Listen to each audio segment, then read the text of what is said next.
layar dan persilahkan. Baik, terima kasih Bidan Asmi. Terima kasih juga teman-teman Sepia yang sudah hadir pada pagi hari ini. Assalamualaikum warahmatullahi wabarakatuh. Selamat pagi semua dan Happy Mother's Day. Selamat Hari Ibu buat kita semua, bahkan juga buat perempuan-perempuan ya. Jadi awalnya kan sebenarnya bukan Hari Ibu yang melahirkan dan mengasuh ya, tapi sebenarnya 22 Desember kan diperingati sebagai Kongres Perempuan pertama di Indonesia gitu. Jadi basically ini perayaan untuk kita perempuan Indonesia gitu, nggak hanya spesifik pada ibu saja. Tapi kali ini Sepia mengambil tema khusus terkait mom guilt atau rasa bersalah yang dimiliki oleh seorang ibu. Oke, saya izin share screen ya. Apakah sudah terlihat? Sudah, Sudah Mbak. terlihat. Oke, bentar, bentar. Oke, baik. Tema kali ini kayaknya relate ya bagi para ibu gitu ya, bahwa setiap dari kita pasti pernah merasa bersalah gitu. Nah, tapi apa sih sebenarnya mom guilt itu gitu ya? Oke, aku mulai dari definisi awal gitu ya. Jadi rasa bersalah sebagai ibu atau biasa dikenal dalam istilah akademis juga maternal guilt itu dapat diartikan perasaan bersalah seorang ibu terhadap dirinya sendiri ketika satu, mereka tidak dapat memenuhi ekspektasi mereka sendiri sebagai orang tua. Atau yang kedua, ketika ada konflik antara ibu dan anaknya, mother and offspring gitu. Nah, berdasarkan survei yang dilakukan oleh Baby Center, 94% ibu ini pernah merasa bersalah terkait parenting atau pola asuh yang mereka lakukan. Nah, di sini aku akan membahas pertama kenapa hal itu bisa terjadi, baik dari faktor internal ataupun eksternal, and how we deal with that. Jadi bagaimana kita sebagai seorang ibu menghadapi rasa bersalah tersebut. Oke, mungkin ini salah satu fakta yang harus diingat ya, bahwa struktur dan fungsi otak wanita itu akan berubah selama periode motherhood. Ini juga dikenal dengan brain plasticity. Sebenarnya ini nggak hanya muncul waktu motherhood saja, brain plasticity ini terjadi di seluruh kehidupan manusia, baik perempuan maupun laki-laki ya. Jadi otak manusia itu berevolusi, adaptasi sesuai dengan um, perkembangan dan pertumbuhannya masing-masing. Waktu bayi, kemudian waktu toddler berubah, ntar dia anak-anak juga berubah, remaja, terus masuk usia subur, menjalani proses menjadi ibu, atau bahkan sampai menopause, otak ini akan beradaptasi sesuai dengan peran yang sedang mereka pikul pada waktu itu. Gitu. Tapi specifically atau secara spesifik waktu menjadi ibu gitu ya, perjalanan menjadi ibu kan juga panjang ya, dari mulai hamil, itu akan berbeda ketika nanti mulai fase persalinan, ketika nanti postpartum yang sampai 2 tahun, bahkan brain plasticity juga masih terjadi sampai anak-anaknya itu sudah sekolah, itu juga akan tetap berubah gitu otak otak si ibunya gitu. Nah, untuk brain plasticity dari seorang ibu, bentuk adaptasinya dimulai dari yang mulai awalnya self-directed needs gitu ya. Jadi kebutuhan awalnya untuk diri sendiri itu berubah being responsible for taking care of another life. Fungsi-fungsi otak yang tadinya sebelum jadi ibu, misalkan fungsi eksekutif, analitik ya, berpikir clear gitu, itu shifting ke motherhood. Jadi lebih empathetik gitu ya, lebih sensitif. Nah, perubahan ini bersifatnya dinamis, ya kan? Tidak hanya adaptif, tapi akhirnya rentan atau lebih vulnerable terhadap terjadinya mental disorder, ya kan? Makanya ibu-ibu mungkin kesannya lebih sensitif gitu ya. Padahal itu memang setup yang diberikan oleh Tuhan supaya kita siap menghadapi peran sebagai ibu. Nah, beda dengan laki-laki yang merespon stres itu dengan fight, ya kan, bertarung kembali atau flight atau kabur dalam tanda kutip ya. Perempuan itu atau seorang ibu ketika ada konflik, dia cenderung tend and befriend. Jadi mencari keamanan dan perdamaian dalam hubungan sosial biar nggak ada konflik gitu ya. Nah, ini juga mungkin tercermin kalau dalam keluarga kan ibu yang lebih banyak mungkin menengahi atau menjaga perdamaian dalam suatu hubungan di internal keluarga.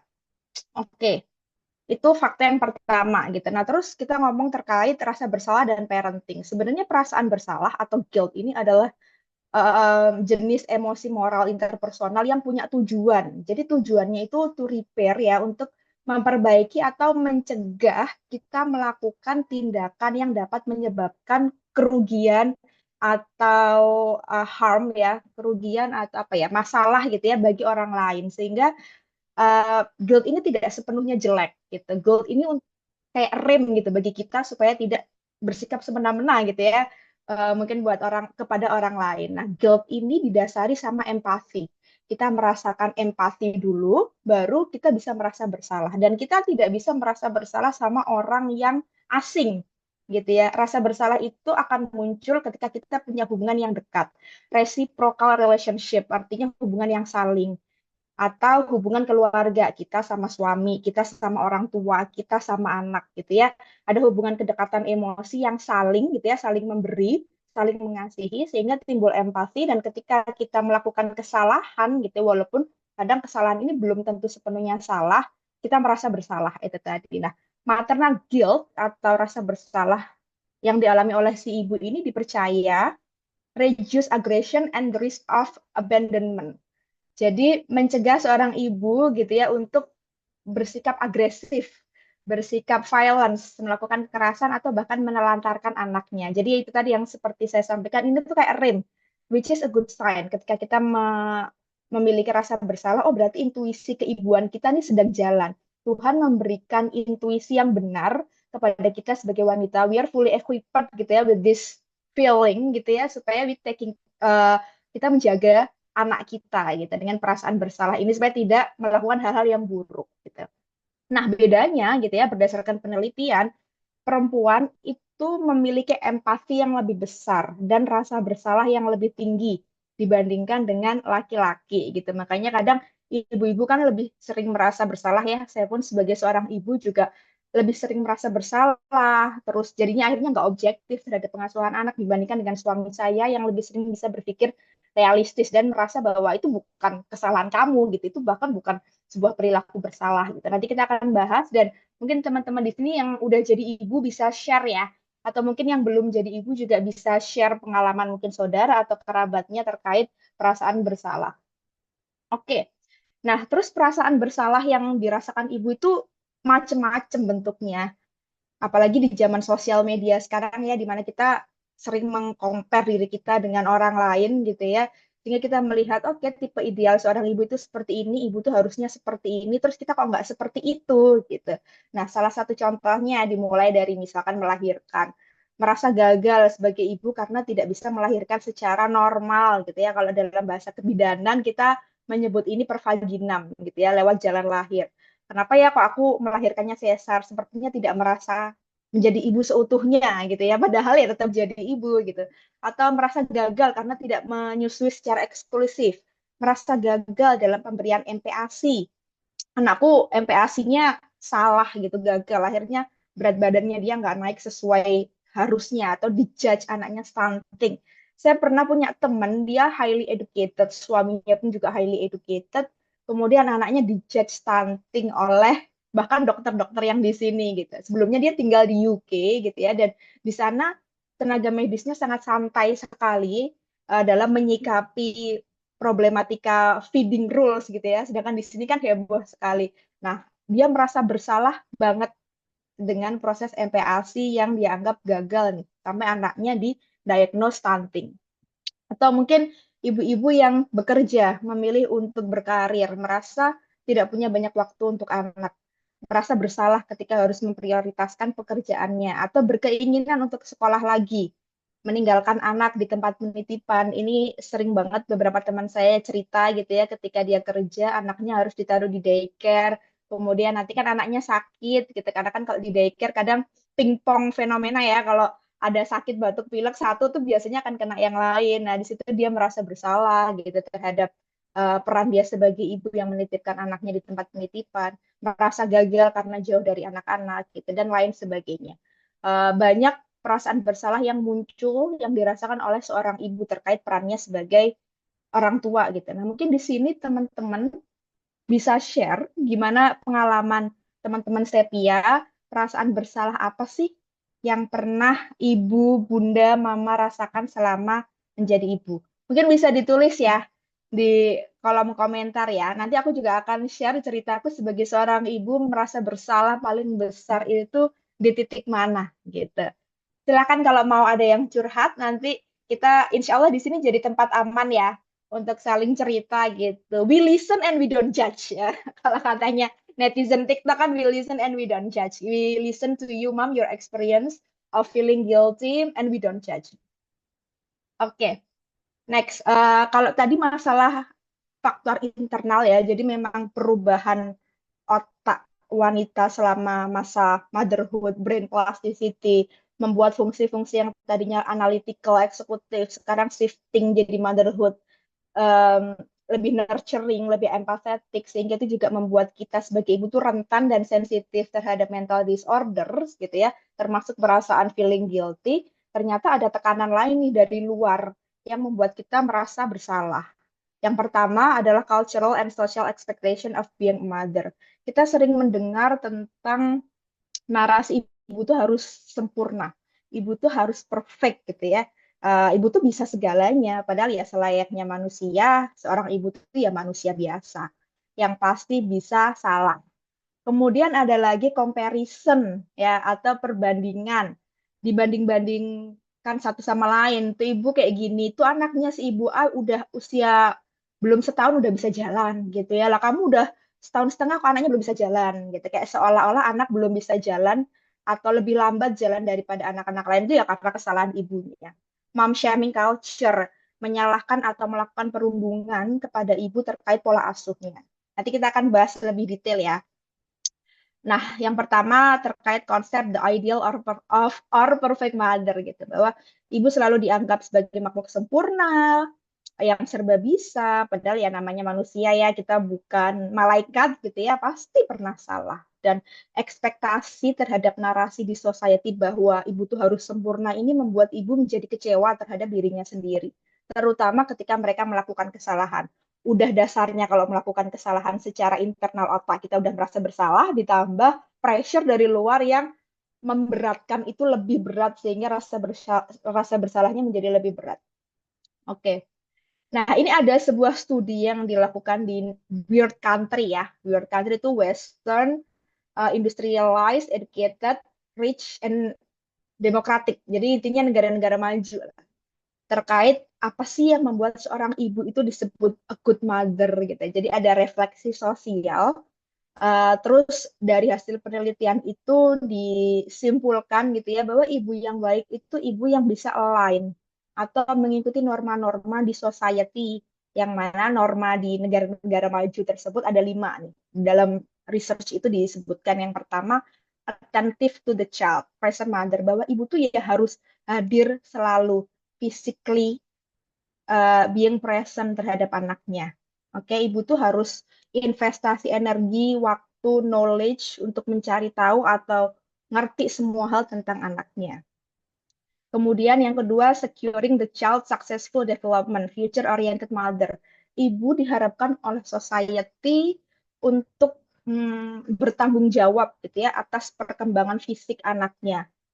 Perkembangannya dimulai dari bayi, bahkan ya misalkan ketika seorang wanita itu hamil ya, they are expected to eat healthy food, katanya harus makan makanan yang sehat gitu ya. Terus nanti ketika dia apa namanya menyusui, ya kamu harus menyusui secara eksklusif gitu ya, karena itu untuk perkembangan anakmu yang baik gitu ya, future oriented. Jadi ke depan memiliki apa ya tujuan ya supaya perkembangan anakmu ke depannya perfect ya, termasuk dalam hal kognitif. Jadi ibu bertanggung jawab untuk perkembangan anak secara fisik, harus sesuai dengan milestone-nya. Terus ibu juga diharapkan dan bertanggung jawab pada perkembangan anak secara kognitif, secara intelektual, bahkan dalam segi pendidikan juga, bagaimana ibu memilih sekolah, bagaimana pola pendidikannya di rumah, gitu. Itu norma yang di masyarakat dituntut gitu kepada ibu. Kemudian integrating employment into mothering atau working mother. Jadi kalau di negara-negara maju kan ibunya juga mostly banyak yang bekerja ya, gitu. Tapi seorang wanita, seorang ibu tuh harus bisa balance antara pekerjaan sama perannya sebagai ibu, gitu ya. Ketika misalkan waktu bekerjanya mengganggu waktu untuk berperan sebagai ibu, dia akan dijudge sebagai ibu yang buruk gitu ya. Nah, ini juga susah karena namanya hidup kan tidak ideal ya. Bagaimana mungkin kita bisa selalu balance setiap hari? Pasti ada momen-momen ibu bekerja yang menghabiskan waktu bekerja lebih banyak. atau ada momen-momen ketika anak sakit sehingga dia mengabaikan pekerjaannya gitu. Tapi namanya perempuan ya, wanita apalagi di dunia kerja, biasanya ada sebutan glass ceiling ya. Kalau perempuan mau mencapai posisi leader gitu ya, itu tangganya lebih banyak, lebih berlapis layernya dibanding laki-laki. Karena itu tadi, kalau misalkan perempuan izin anaknya sakit, sebagian kantor, sebagian lingkungan kerja yang tidak support pasti akan menganggap ya lah, kok gitu lagi sih, kok anaknya lagi sih gitu. Tapi ntar kalau misalkan terjadi apa-apa sama anaknya, terus ibunya punya alasan tetap bekerja gitu, itu juga disalahkan lagi. Nah, sehingga itu juga yang membuat akhirnya makes a good mother it's really challenging ketika harus mengikuti norma ini.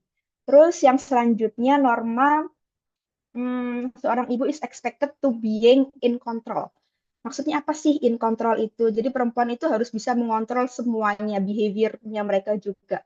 Yang pertama, ketika mereka hamil gitu ya, itu tadi harus dikontrol ya makanannya, body size-mu juga ketika setelah melahirkan postpartum dituntut untuk uh, apa namanya kembali ke bentuk semula gitu ya. Jadi ibu kok semakin jelek, semakin gendut gitu ya. Jadi ada judge dari society untuk kamu harus balik langsing lagi. Jadi everything it has to be in control, termasuk how we behave in the society.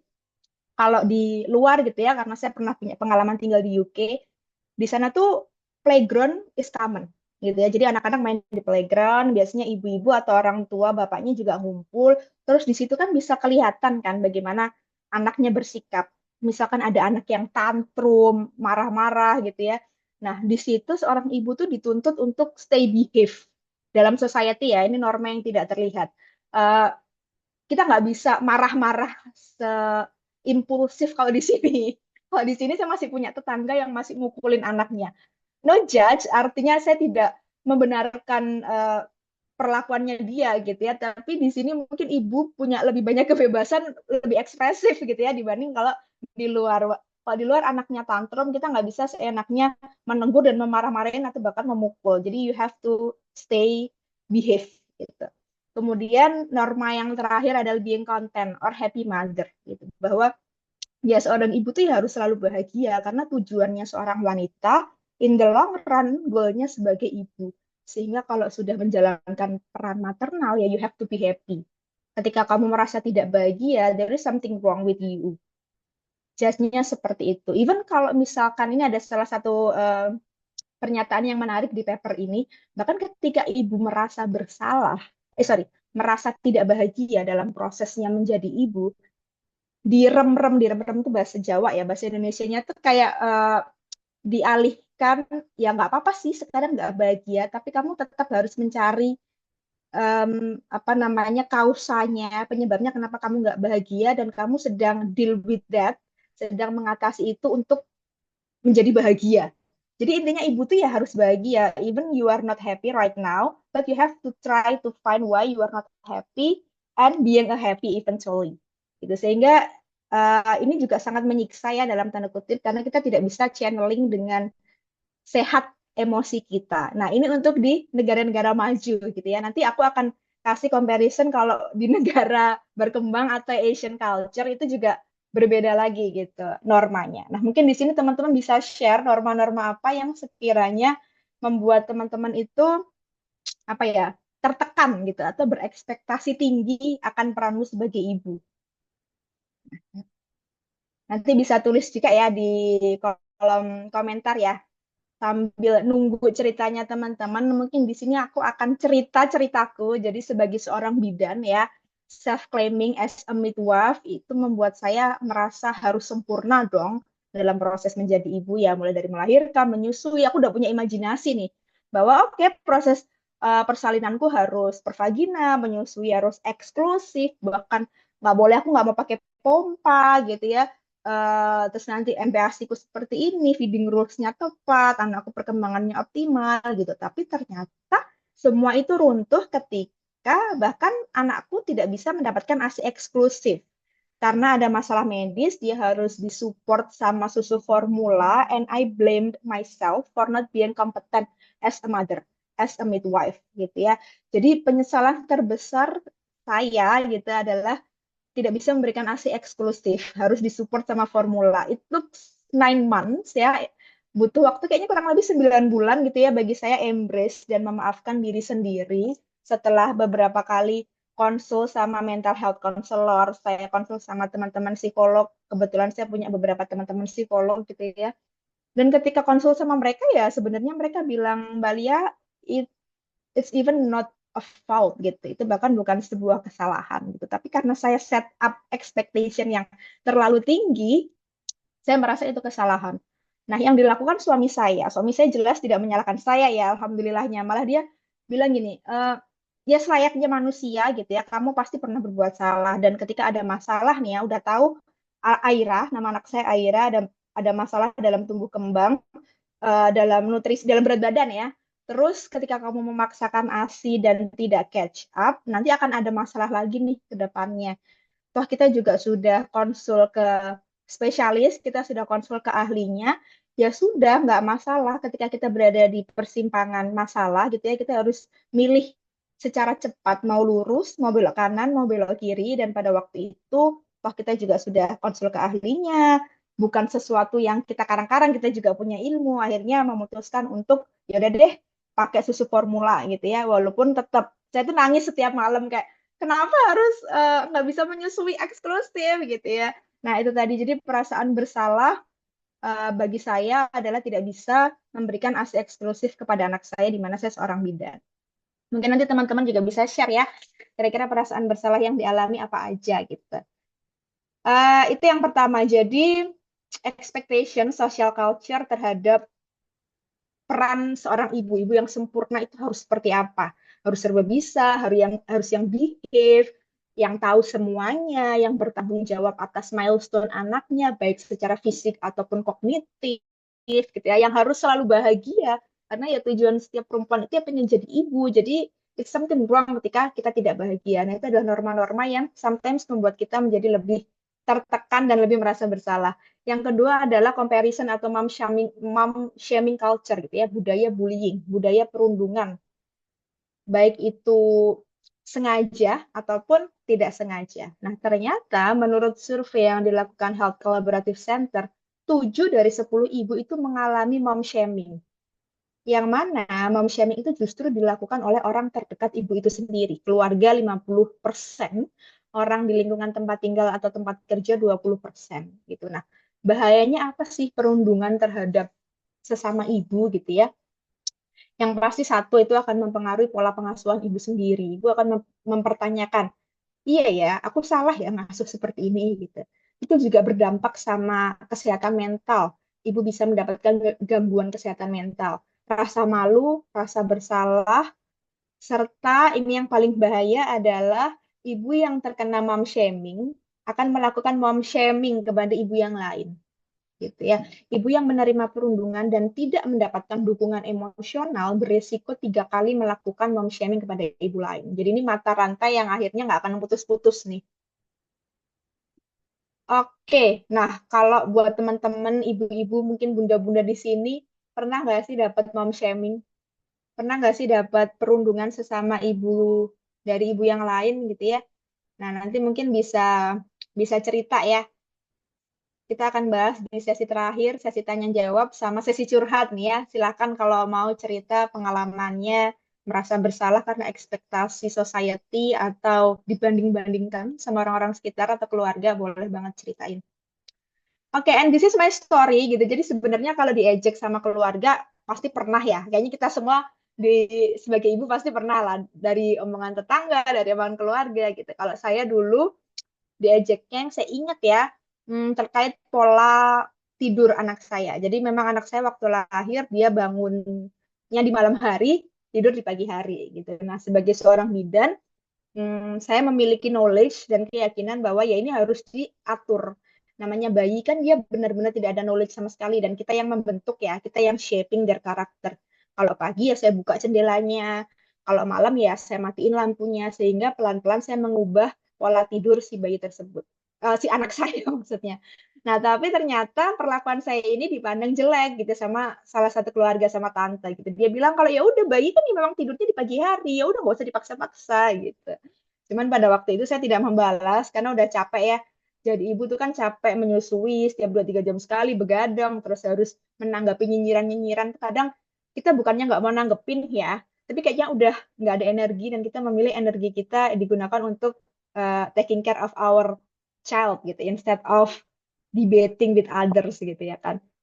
Tapi selebihnya nggak pernah sih. Alhamdulillah orang tua sama mertua kayaknya sungkan juga ngomentarin style parenting saya sama suami. Mungkin karena satu, saya sama suami juga dianggap sebagai anak yang mumpuni gitu ya, dengan background pendidikan kami. Terus karakter kami juga agak-agak rebel. Kita bukan anak yang penurut gitu. Jadi dari dulu emang agak-agak sering membantah, tapi ada buktinya gitu ya, sehingga orang tua lebih percaya bahwa oke, kita equipped dan mumpuni gitu. Jadi alhamdulillah kalau dari keluarga besar sama sekali tidak pernah gitu ya. Bahkan ibu saya atau mertua saya kalau misalkan mau apapun itu izin dulu, misalkan memberikan makanan manis gitu ya. Mereka tahu kalau saya sama suami sangat ketat menjaga intake gula, air gitu ya. Jadi kayak es krim, tanya dulu mami boleh nggak es krim gitu. Jadi mereka selalu izin dulu.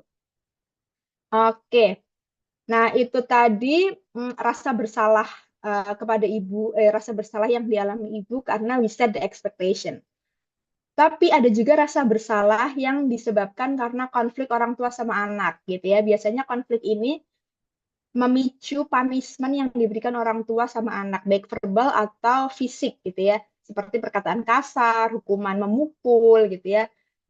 Biasanya dilakukan oleh budaya Asia, ya kan? Tidak dalam konteks student abuse ya. Jadi mungkin kalau anak-anaknya besar atau ya mungkin bandel gitu ya, teman-teman milenial pasti mengalami lah ya. Kayaknya kita masih mengalami apa namanya pendidikan hukuman seperti ini gitu ya, dimarahin atau mungkin disetrap gitu ya, dipukul. Mungkin teman-teman masih ada yang merasakan seperti itu ya. Nah, orang tua setelah melakukan ini biasanya pun juga akan merasa bersalah. Kayak ngapain ya tadi aku nyubit anakku, ngapain ya aku tadi memarahin anakku gitu. Nah, kalau pengalaman aku pribadi sih alhamdulillah sampai sekarang tidak merasakan itu ya karena waktu aku punya anak aku belajar melabelin emosi gitu jadi itu hal yang sama sekali aku tidak bisa lakukan dulunya aku dulu nggak ngerti ini emosi apa dan kenapa gitu tapi seiring berjalannya waktu aku belajar ketika aku marah aku akan ngomong Aira mami sedang marah sama Aira karena mami nggak tahu nih Aira mau ngapain Aira minta apa Aira nangis terus mami bingung gitu nah ternyata melabeli emosi membuat itu menjadi rasional mengurangi kecenderungan kita untuk berbuat kasar sama anak gitu. Nah, akhirnya anak saya pun juga meniru ketika dia sedang kecewa dia akan bilang, "Aku kecewa sama mami, mami nggak bantuin aku." gitu. Dia udah bisa melabelin emosinya dia. Nah, ternyata itu works for me gitu ya untuk menghindari punishment yang bersifat verbal atau physical. Kita akan lebih cenderung ngomong perasaan kita waktu itu lagi apa dan kenapa. Tapi ada hal yang menarik gitu ya terkait punishment ini gitu ya, menghukum anak atau memarahin anak gitu ya. Ternyata di negara-negara yang physical punishment atau hukuman fisik pada anak itu tidak dilarang, ya seperti India dan negara-negara Asia, kita nggak punya hukum orang tua terhadap anak ya. Orang tua nggak boleh mukul anak, orang tua nggak boleh verbal punishment sama anak. Orang tua di negara seperti ini itu tidak lebih merasa um, memiliki perasaan bersalah. Artinya mereka merasa lebih confident and relax about mothering dibandingkan dengan negara-negara di mana mereka punya aturan melindungi anak atau ini ya countries where it's forbidden against law to conduct physical punishment to children such as Finland atau US. Jadi di Finland di US itu ada hukum yang melarang orang tua memukul anak gitu ya. Nah, ternyata orang tua di negara seperti ini tuh lebih merasa anxiety and feeling guilty gitu. Ini riset yang cukup unik sih dan menarik bagi saya gitu. Ketika saya baca alasannya kenapa ya? Ternyata orang tuanya tidak punya channeling atau platform menyalurkan kemarahan mereka. Akhirnya mereka numb. Ketika numb itu kaku ya. Jadi ketika mereka merasa marah, padahal itu kan emosi natural manusia ya secara hukum aku nggak boleh nih hitting my children gitu ya akhirnya ya udah deh mereka pendem gitu. Ternyata itu malah membuat mereka lebih lebih cenderung withdrawal gitu ya withdrawal atau berkulat bergelut dengan anxiety dan rasa bersalah dibandingkan negara-negara yang mengizinkan atau tidak punya allow uh, terhadap physical punishment atau stigmatisasi gitu.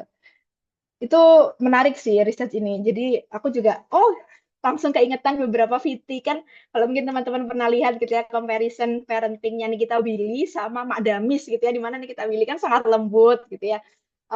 Negara-negara maju sekali lah apa namanya stylenya gitu dibandingkan Mak Damis gitu ya, yang nyengkiwing anaknya terus anaknya dikasih perintah kasar gitu, bahkan pernah dipukul juga gitu. Nah, ini kan Asian culture ya, negara seperti Thailand. Ada penelitiannya juga, kemarin aku baru baca bahwa Thailand itu merupakan negara di mana ibu-ibunya merasa bahagia menjalankan perannya sebagai ibu. Nah, apakah ini ada hubungannya dengan melakukan physical punishment terhadap anaknya? Aku belum baca risetnya secara lengkap. Oke. Nah, kemudian, oke. Nah, ini the last, ini ya, the last session ya, reclaiming motherhood, redefining expectation. Kalau kita udah merasa bersalah sama anak gitu ya, so what's next gitu? How we deal with that? Yang pertama, doing reflection. Perasaan bersalah tidak berarti kamu membuat kesalahan. Justru pertanda baik bahwa kamu memiliki intuisi keibuan yang tepat. Ini yang seperti saya bahas sebelumnya ya, bahwa otak manusia, otak seorang ibu itu kan lagi fase brain plasticity di motherhood ya. Dan having maternal guilt is a good sign. Itu suatu intuisi yang diberikan Tuhan sebagai rem kita untuk tidak menelantarkan anak, untuk tidak berbuat semena-mena terhadap anak gitu. Sehingga ketika kita punya perasaan bersalah ini, oh this is a good sign, berarti intuisi keibuanku masih jalan gitu ya. Tapi perlu digali lagi, kapan sih dirimu sebagai seorang ibu itu paling merasa bersalah? Pemicunya apa? Gitu ya. Terus bagaimana itu mempengaruhi mood dan persepsimu sebagai ibu. Kemudian yang kedua, forgiving yourself and practicing self-compassion. Selayaknya manusia, ya, ibu itu juga akan berbuat salah.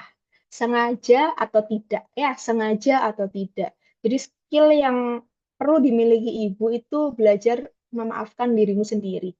Try to be kind and accept your flaws. Ya, namanya manusia pasti salah. Belajar untuk memaafkan diri kamu sendiri. Ini satu hal yang paling susah sih. Saya pun juga masih belajar dan butuh waktu lama memaafkan diri saya yang tidak memberikan ASI eksklusif sama anak saya gitu. So this is a long journey, tapi it has to be trained, harus dilatih. Kemudian yang selanjutnya set realistic expectation. Tidak semua hal itu bisa kita lakukan ya. Delegasikan tugas-tugas yang sekiranya bisa didelegasikan dan prioritaskan aktivitas yang sejalan dengan nilai atau prinsip kita. Tidak semua kehidupan kita tuh ideal ya kan. Kita bukan kita Willy yang punya banyak ART gitu ya, yang ada chefnya sendiri. Oke, dia nggak punya neni ya, tapi dia yang bersih-bersih rumah ada gitu ya. Oke, cooking is not my passion gitu katanya ya. Iya, kemiskinan juga bukan passion ya kalau kata ibu-ibu di TikTok gitu kan. Tapi kan kehidupan nggak seideal itu gitu. Ada ibu-ibu yang memang tidak punya resource untuk hire pembantu, tidak punya finansial yang berlebih untuk laundrying baju kotornya sehingga harus melakukan itu sendiri, harus nyuci sendiri, setrika sendiri, bersih-bersih rumah sendiri, masak sendiri gitu ya. Sehingga apa ya ketika emosinya penuh gitu dan itu dilampiaskan kepada anak, kemudian merasa bersalah, bukannya membenarkan, tapi it makes sense gitu ya. Nah, makanya mungkin teman-teman kalau punya resource berlebih secara finansial lebih bagus dan sekiranya ada hal yang bisa didelegasikan, didelegasikan saja gitu supaya emosi kita tidak penuh dan bisa kita gunakan energi baiknya untuk taking care of our children gitu. Saya pun setiap hari itu nggak pernah masak ya kan karena hidup di Nganjuk itu beli sayur 5.000 dan itu udah bisa sampai malam gitu ya. Jadi suami saya nggak usah masak, tiwasannya kesel daripada capek gitu ya. Belum motongin berambang, bawang, cuci piring gitu ya. Toh beli 5.000 aja, ya udah gitu. Jadi saya mendelegasikan peran memasak, peran domestik masak ke warung sebelah, ya kan. Begitu juga dengan bersih-bersih rumah. Saya hire pembantu untuk bantuin saya bersih-bersih rumah. Sehingga saya punya waktu berlebih untuk main sama anak saya, untuk bacain buku cerita gitu. Kemudian husband involvement ya, bahwa ya namanya orang tua itu dua gitu ya, selama orang tuanya masih sehat, berfungsi secara fungsional, karena ya parenting involves parent to act together, not only mother. Jadi suami harus dilibatkan juga mengambil peran yang sama dalam pengasuhan. Terus misalkan rasa bersalah tersebut sekiranya semakin besar, terus mengganggu fungsi kehidupan sehari-hari, asking and seeking professional help it's totally fine. Jadi nggak apa-apa banget ya cari pertolongan psikolog untuk apa ya breakdown gitu ya. Ini kita kenapa gitu. Jadi it's totally fine. The last slide, mom guilt ya. Jadi perasaan bersalah seorang ibu itu sesuatu yang hampir dirasakan oleh semua ibu. But it doesn't define your worth. Tidak mendefinisikan secara akurat nilai kamu sebagai seorang ibu. These feelings come from how deeply you care about your children. Jadi perasaan ini tuh datang karena kamu begitu peduli dan sayang sama anakmu, bukan karena kamu melakukan kesalahan. Terima kasih. Wassalamualaikum warahmatullahi wabarakatuh. Saya kembalikan sama Mbak Asmi ya.